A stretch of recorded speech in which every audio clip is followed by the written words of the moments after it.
स्मरणं कीर्तनं केली प्रेक्षणं गोया भाषणं संकल्पोऽध्यावसायश्च क्रिया निष्पत्तिरेव च ऐतन्मैथुनमष्टाङ्ग प्रवदन्ति मनीषिणः विपरीत ब्रह्मचर्य एततेवाष्टलक्षणम्। हाँ तो बच्चों, मेरा एक रोमांटिक क्वेश्चन है कि विराट कोहली, रोहित शर्मा, हार्दिक पांड्या, ये इन लोगों को आप फील्ड पर देखे होंगे, बॉल को रोकते समय हाथ पीछे की ओर खींच लेता है। तो मेरा एक प्रश्न है कि वो हाथ को पीछे की ओर क्यों खींचता है? कमेंट सेक्शन में इसका जवाब दें। दूंगा। इसके पहले मैं Newton's second law of motion याद दिलाता हूं। आप लोग पढ़े होंगे Newton's second law of motion. ये क्या होता है? The rate of change of momentum is directly proportional to the force. पढ़े होंगे कि किसी पिंड के संवेग में परिवर्तन की दर उस पिंड पर लगाए गए बल के समानुपाती होता है। ये नियम आप लोग जान रहे होंगे, P2 minus P1 bye T। ये क्या होता है? प्रोपोर्शनल होता है अप्लाइड फोर्स का, यानी किसी पिंड के संवेग में परिवर्तन की दर उस पिंड पर लगाए गए बल के समानुपाती होता है। मतलब क्या है कि ये टाइम ज़्यादा होगा तो परिवर्तन की दर कम हो जाएगा, क्योंकि यहाँ हर में है, आप देख ही रहे हैं, डिनोमिनेटर है, तो इसमें टाइम जितना ज़्यादा लगाएंगे बल का मान उतना कम होगा, और टाइम जितना कम लगाएंगे तो बल का मान ज़्यादा होगा। कैसे होगा तो मैं बता रहा हूँ, यहाँ ध्यान दीजिए। मैं एक एग्जाम्पल के द्वारा समझा रहा हूँ, आप लोग एकदम ध्यान से देखेंगे और इजी वे में समझ जाएंगे। कि मान के चलते हैं कोई बॉल उधर से है, बॉल जो है 0.5 किलोग्राम का है, कोई बैट्समैन है, वो मार दिया बॉल को बहुत वेग से। वो आधा केजी का जो बॉल था, मान लेते हैं कि वो 300 मीटर प्रति सेकंड के वेग से बॉल आती है, ठीक ना? 300 मीटर प्रति सेकंड के वेग से आ रही है। उस बॉल को विराट कोहली को पकड़ के रोकना है और उसका वेग 0 कर देना है। क्या वेग करना है? 0 वेग कर देना है। कैसे वो करेंगे? तो जैसे बॉल आ रही है उसको हाथ से ऐसे लगाएंगे और डायरेक्ट पकड़ लेंगे, ये नहीं करेंगे? नहीं, ऐसा नहीं होगा। डायरेक्ट अगर पकड़ेंगे तो हाथ में चोट लग जाएगा। हाथ में चोट क्यों लगेगा उसका कारण मैं बताऊंगा। वो हाथ देखेंगे, आप क्रिकेट खेल देखते होंगे तो हाथ को ऐसे करके पूरा दूर तक ले जाता है, और जितना दूर तक ले जाएंगे उतना ज़्यादा समय लगेगा, और तब वेग को क्या करते हैं? दूर तक ले जा करके शून्य कर देते हैं, अर्थात समय ज़्यादा लगाते हैं। तो इतना वेग है उसका प्रारंभिक। तो प्रारंभिक संवेग जो जब बॉल आ रही थी, यहाँ है बॉल, यहाँ है कोई बैट्समैन, मान के चलते हैं ये बैट्समैन है और ये बैट से मार दिया बॉल को, और बॉल उड़ते उड़ते उड़ते यहाँ आ गया बॉल, और इस बॉल का वेग कितना है? 300 मीटर प्रति सेकंड। तो ये 300 मीटर प्रति सेकंड के वेग से आ रही है, तो इसका संवेग कितना है? मान के चलिए इसको अब इस जगह से, यहाँ विराट कोहली है और उसको रोकना चाहेंगे, तो इसका संवेग कितना होगा? इसका द्रव्यमान कितना है? 0.5 kg। अर्थात प्रारंभिक संवेग P1 कितना हो जाएगा? तो P1 हो जाएगा m इंटू यू, और निकालते हैं m का मान कितना है? 0.5 kg, और u कितना है? 300 मीटर प्रति सेकंड। ये गुना कर देंगे 5 तिया 15 पर डबल 0, एक अंक के बाद दशमलव, अर्थात 150 किलोग्राम मीटर प्रति सेकंड। अब देखिए संवेग इतना हो गया, बॉल का संवेग 150 किलोग्राम मीटर प्रति सेकंड है, और विराट कोहली उसको रोकना चाह रहे हैं, और रोक करके उसका वेग कितना कर देंगे? 0। अर्थात मान के चलते हाथ खींचते खींचते यहाँ आ गया और बॉल यहाँ आया, यहाँ रुक गया बॉल। इसका द्रव्यमान तो वही रह जाएगा 0.5 kg, लेकिन अब वेग जो अंतिम वेग है वो 0 हो जाएगा। तो अंतिम संवेग जिसको हम P2 कहेंगे वो कितना होगा? m इंटू v हो जाएगा, अर्थात 0.5 kg गुना 0, अर्थात 0 किलोग्राम मीटर प्रति सेकंड। अब देखिए प्रारंभिक संवेग ये था और इसको रोक करके उनको 0 वेग कर दिया, अर्थात अंतिम संवेग ये हो गया।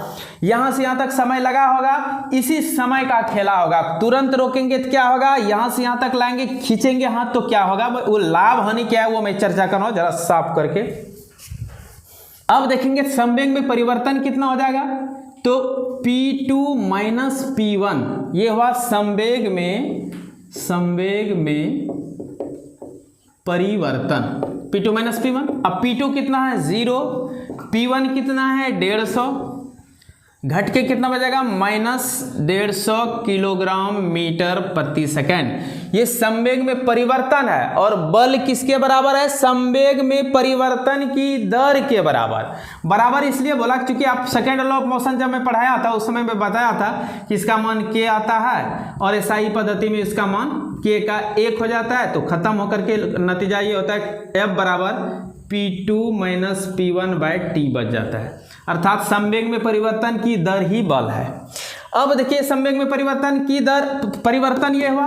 अब दर के लिए हमको समय से भाग देना पड़ता है, यहां से यहां तक हमें मान लेते हैं 5 सेकंड लगा, और दूसरे बार बॉल जब वो लोका तो उसमें 10 सेकंड लगाया, और कभी बॉल लोका तो उसमें वो जब कैच लिया तो उसमें 15 सेकंड लगाया। तीनों में क्या अंतर पड़ेगा? फर्स्ट बार संवेग में परिवर्तन की दर निकालते हैं।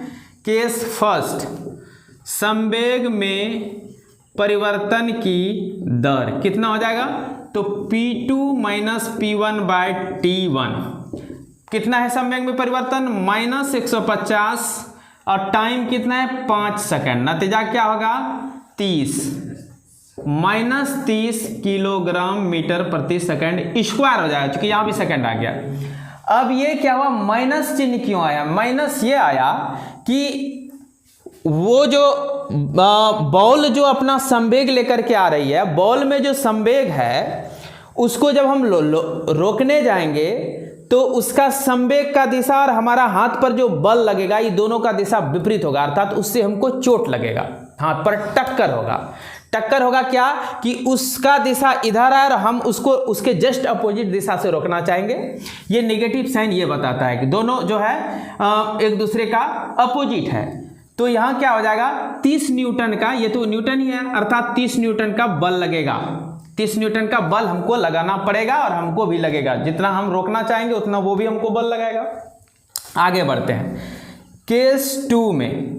केस 2 में क्या होगा, यही काम जब हम करेंगे तो -150 को भाग देना हो जाएगा किससे, 10 सेकंड के से। नतीजा क्या हो जाएगा -15 न्यूटन निकल जाएगा, अर्थात इस बार कम बल लगाना पड़ेगा हमको, कम बल लगेगा, कम चोट लगेगा।